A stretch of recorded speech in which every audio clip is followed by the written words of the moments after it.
Parlez-nous un peu des enjeux de la scolarité. L'association AFASOP n'a pas laissé passer sous silence la Journée internationale de l'éducation. Pour cette édition, un cachet particulier a été apporté aux festivités dans l'arrondissement de Wedo, avec plusieurs activités enrichissant le programme de la célébration. Parmi elles, un panel de discussion a été organisé sur les défis liés au maintien des filles à l'école dans la localité. C'est vrai qu'aujourd'hui, le gouvernement fait déjà assez en matière de réformes dans le milieu scolaire, notamment la construction des infrastructures scolaires, les cantines scolaires, le recrutement des enseignants, les lycées et autres. Mais le problème n'est pas seulement au niveau du gouvernement. Le problème se pose aussi au niveau des parents et des élèves aussi. À l'endroit des parents, c'est beaucoup plus la sensibilisation à leur endroit, notamment pour la scolarisation des enfants, surtout des filles.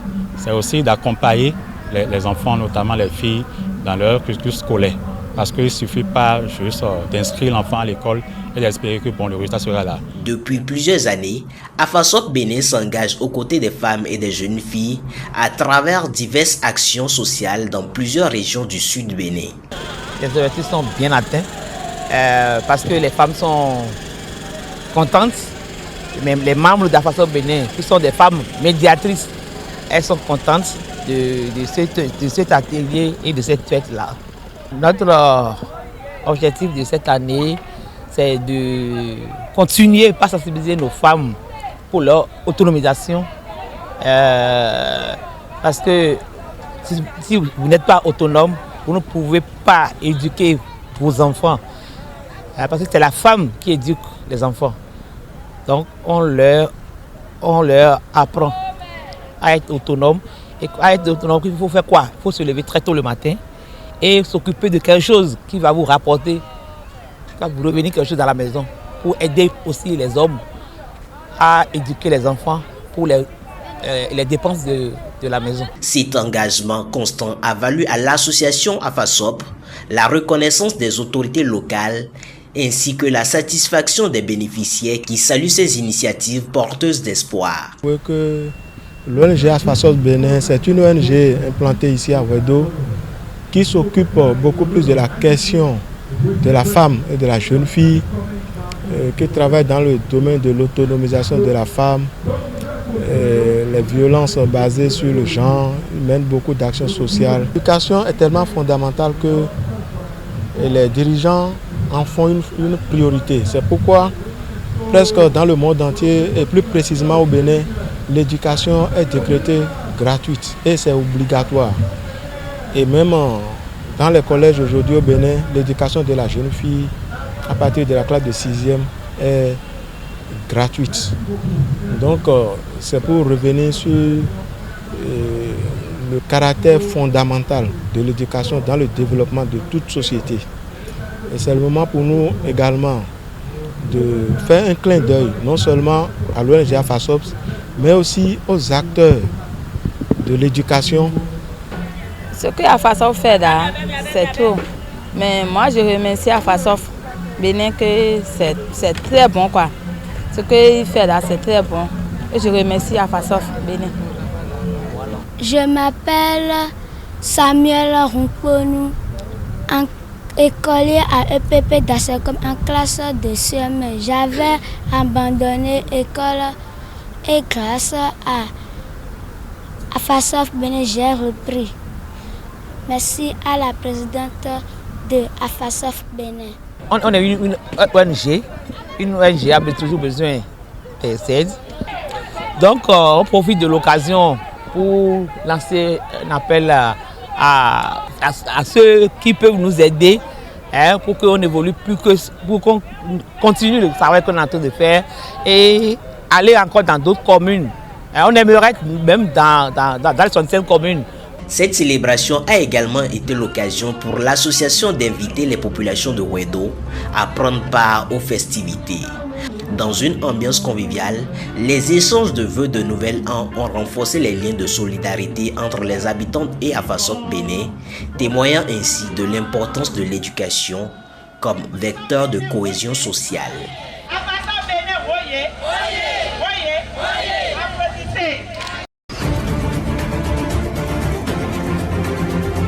Interrogé il y a quelques jours par la chaîne de télévision Voice Africa, le ministre des Affaires étrangères du Togo, Robert Dussé, a indiqué que le Togo pourrait éventuellement rejoindre l'Alliance des États du Sahel. Fondée par le Burkina Faso, le Mali et le Niger, 3 nations dirigées par des militaires. Selon le chef de la diplomatie togolaise, cette adhésion reste une option, mais la décision finale appartient au président et au Parlement. Ce n'est pas impossible, mais c'est la décision du président de la République d'abord, et c'est la décision également du Parlement togolais. Mais je vais vous surprendre. Demandez aux populations togolaises, les Togolaises et les Togolais lambda, si le Togo veut rentrer dans l'AES, vous allez voir leur réponse. Je vous dirai qu'ils vous diront oui. D'après le géopolitologue, cette annonce n'est pas surprenante. Ce n'est pas quelque chose d'assez surprenant dans ce sens que nous avons observé le comportement du Togo quand les situations de coup d'État se sont produites constamment dans la région, la réaction de la CEDEAO et le Togo qui est resté quand même droit dans ses bottes, qui n'a pas appliqué les sanctions de la CEDEAO et qui au contraire a noué de partenariats assez importants avec les pays de l'AES, essentiellement en matière douanière pour faire transiter les marchandises de ces pays. Et donc le Togo a tout intérêt à faire partie de l'AES. L'AES est né dans un contexte assez particulier. L'AES a été cette alliance qui a été créée entre le Mali, le Burkina Faso et le Niger. Ce n'est pas l'AES que le Togo va envisager d'intégrer aujourd'hui, mais c'est ce qu'il y a eu lieu plus tard. Le Togo est perçu comme un pays ami des États membres de l'AES. En témoignent les actions engagées par son président à la suite des actions présidées par la CEDEAO. Selon le géopolitologue, cette éventuelle intégration du pays dans la Confédération des États du Sahel pourrait lui apporter de nombreux avantages. Le Togo a un intérêt politique, un intérêt économique et bien sûr stratégique également. Sur le plan politique, il faut dire que le Togo a été très souvent absent quand il s'agit de parler des questions régionales.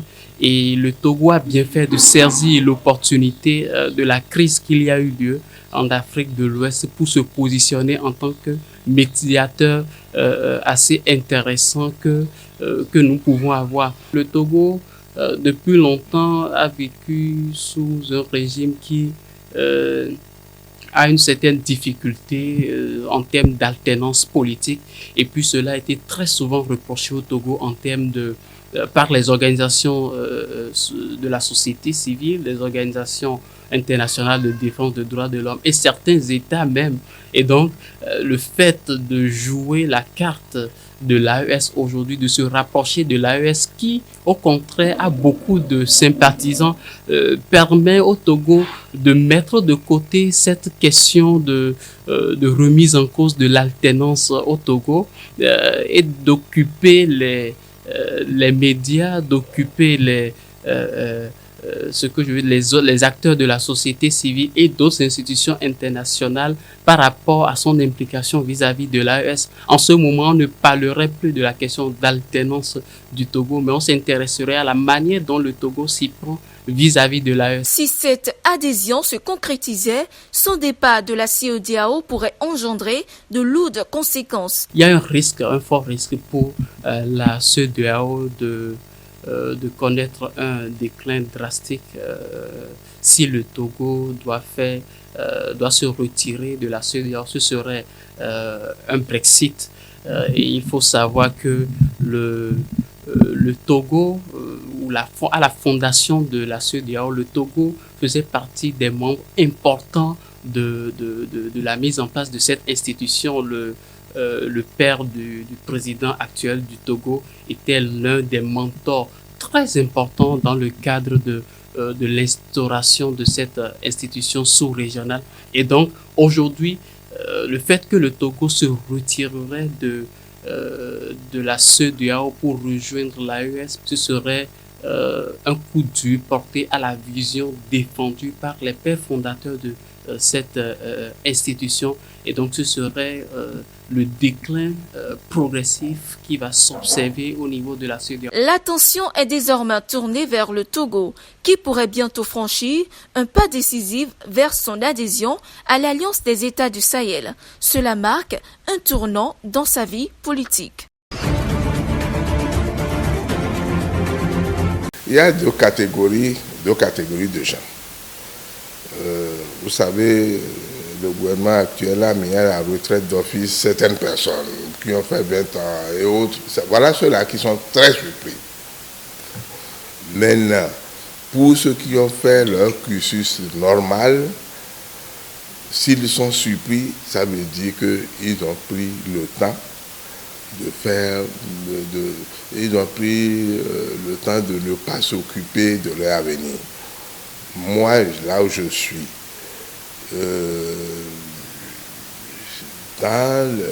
pour préparer la retraite, c'est en 2009 que j'ai construit cette maison.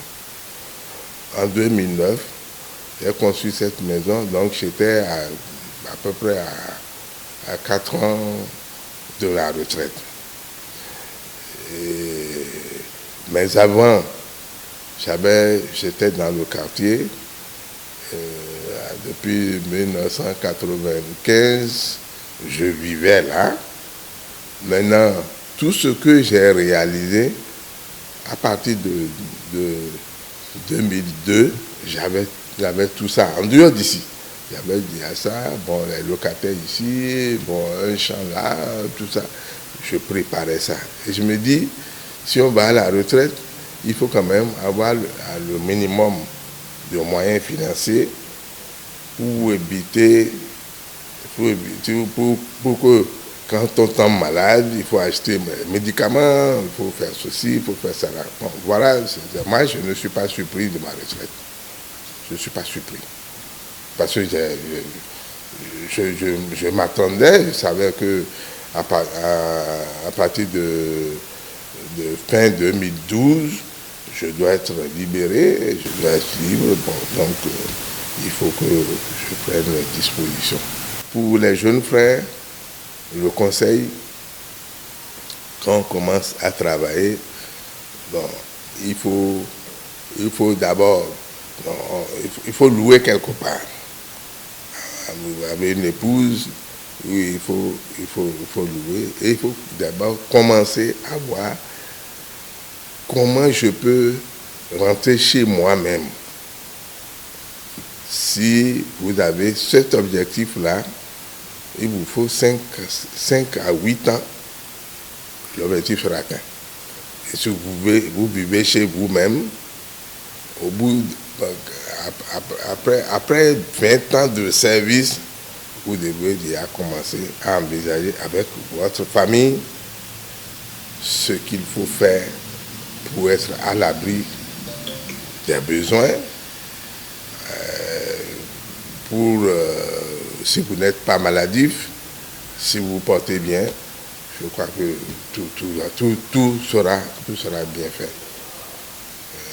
Et puis, le conseil aussi, il faut toujours prier pour avoir une bonne femme qui va vous accompagner.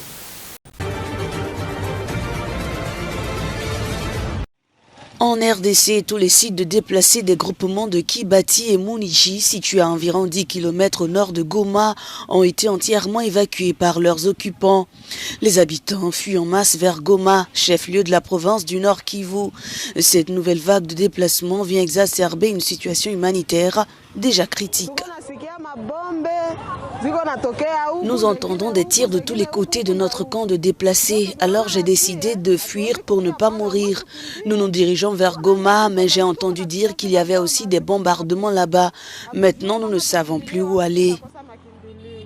Les infrastructures d'accueil à Goma, déjà saturées, risquent d'être insuffisantes pour répondre aux besoins des nouveaux déplacés. De plus, les rebelles du M23, soutenus par l'armée rwandaise, se rapprochent de plus en plus de la capitale du Nord Kivu. Selon le Bureau de coordination des affaires humanitaires de l'ONU, depuis le début du mois de janvier, plus de 35 000 personnes fuyant les violences à Massissi ont trouvé refuge dans des sites de déplacés à Goma. Et si le président Félix Tshisekedi n'est plus en mesure de diriger, il devrait céder la place à ceux qui le peuvent. Nous ne pouvons pas continuer à fuir chaque jour. Je suis arrivé ici en bonne santé, mais en traversant la route, j'ai été renversé par une voiture et je suis handicapé. À une vingtaine de kilomètres de Goma, d'intenses affrontements se poursuivent entre les forces congolaises et les rebelles du M23.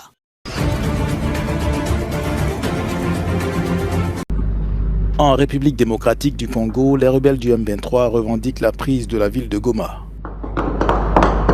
Ces tirs entendus dans la nuit de dimanche à lundi témoignent de l'ampleur des affrontements entre ces combattants soutenus par le Rwanda et l'armée congolaise. Goma est la capitale du Nord Kivu, dans l'est du pays. La région est très convoitée pour ses innombrables minerais et les combats font fuir les populations vers le Rwanda voisin. Les Nations Unies parlent d'une panique générale parmi les 2 millions d'habitants de la zone. Le gouvernement congolais affirme que l'avancée des rebelles constitue une déclaration de guerre.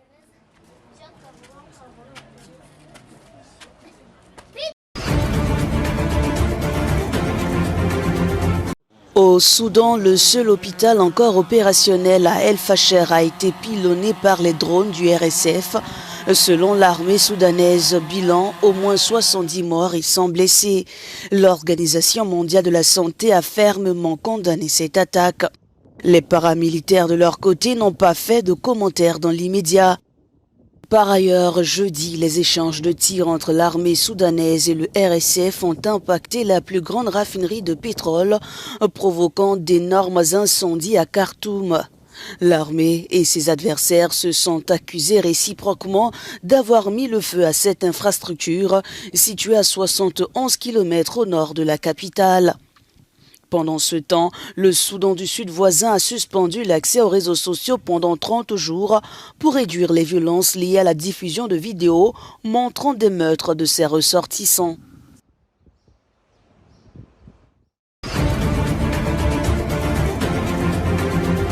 À Douala, la capitale économique du Cameroun, de plus en plus de personnes troquent leur poêle à charbon contre d'autres qui utilisent de l'huile recyclée.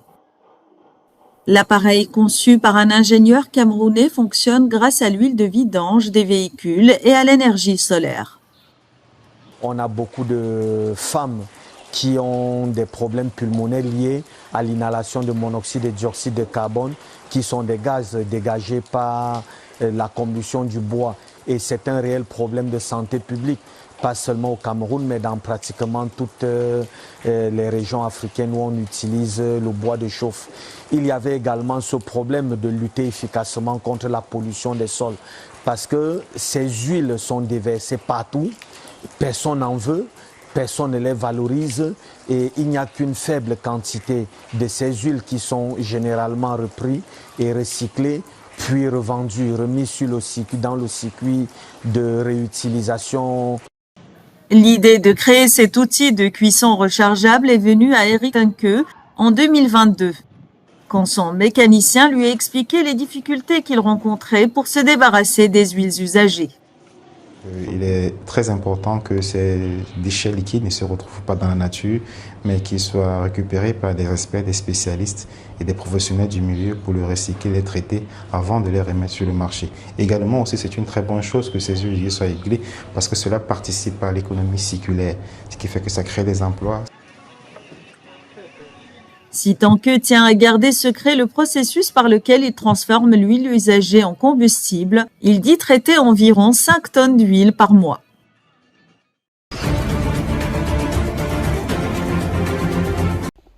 Le président du Conseil présidentiel de transition d'Haïti a qualifié les décisions de Donald Trump qui consistent à geler les programmes d'aide, expulser les migrants et bloquer l'entrée des réfugiés de catastrophiques pour Haïti. Selon lui, ces mesures auront des conséquences dramatiques pour son pays, déjà confronté à une grave crise économique et humanitaire.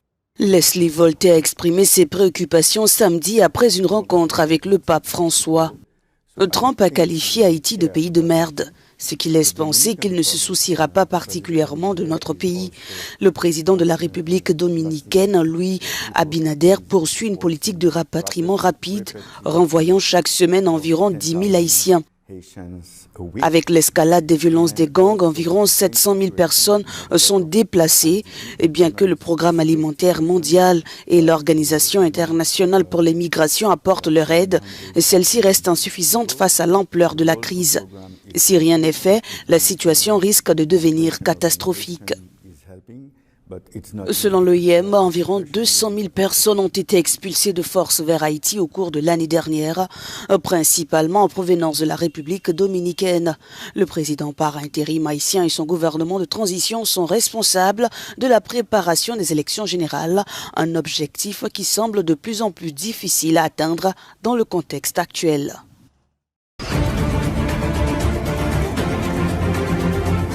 Les rebelles Houthis du Yémen ont libéré 153 détenus de guerre samedi, a annoncé le Comité international de la Croix-Rouge. Cette libération est l'une des nombreuses ouvertures ces derniers jours pour apaiser les tensions après le cessez-le-feu entre Israël et le Hamas dans la bande de Gaza. Nous sommes ici, le Comité international de la Croix-Rouge, à la demande du Comité national des prisonniers pour faciliter la libération de 153 détenus. Nous avons mené des entretiens privés avec eux pour vérifier leurs identités, qu'ils sont en contact avec leurs familles et qu'ils sont prêts à voyager par voie terrestre pour rentrer chez eux. Les personnes libérées avaient reçu des examens médicaux et d'autres formes d'assistance, a déclaré l'organisation de la Croix-Rouge. Je suis très heureux d'être libéré de prison. J'y ai passé 6 ans et je remercie tous ceux qui ont contribué à notre libération, à commencer par Monsieur Abdelmalik Badraddin Al-Houthi. Je remercie également la Croix-Rouge pour sa coopération et son soutien. Ces libérations sont considérées comme un moyen de relancer les négociations pour mettre fin définitivement à la guerre qui dure depuis 10 ans au Yémen.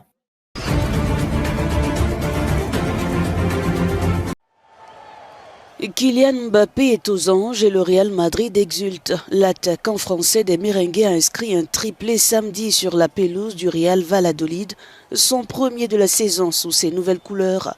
Une montée en puissance saluée par son coach Carlo Ancelotti. Il a vraiment bien joué et c'est la première fois qu'il marque 3 buts. Il a amélioré son rythme ces 2 derniers mois. Et cela nous apporte beaucoup, car il possède de nombreuses qualités. L'attention se porte désormais sur la Ligue des Champions et un match décisif lors de la dernière journée prévue à Brest, mercredi. Les Blancos espèrent entrer dans le top 8 et se qualifier directement pour les 8e de finale.